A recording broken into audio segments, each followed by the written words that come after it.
think we've seen an explosion of technology into the sports and movement industry.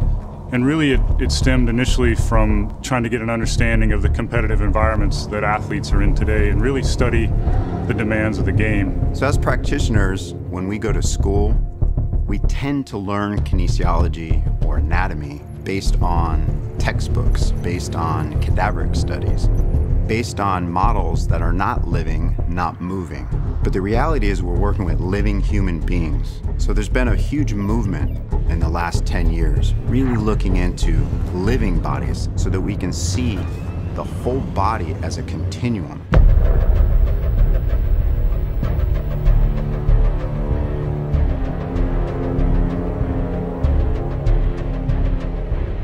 We started out developing wearable ice compression devices, and then we quickly pivoted into dynamic soft tissue devices that would help not only the recovery process, but the warm-up process as well. With the Viper, we were able to gain a whole new understanding of how these devices interface with the body's soft tissue and fluid. In a living human being, there's a high percentage of fluid.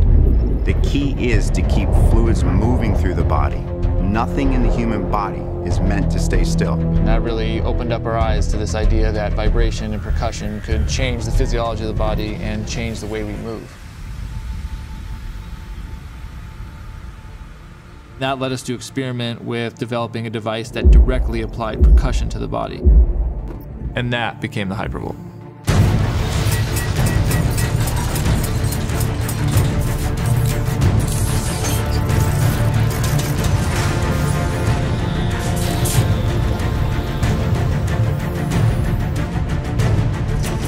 When we apply percussion to the body, we actually change the space between the layers of tissue.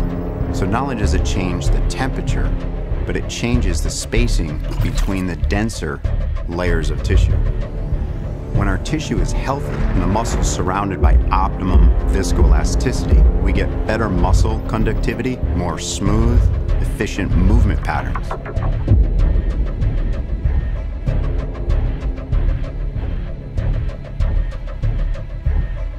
The truth is, the only way a tissue in the human body will change is with habit.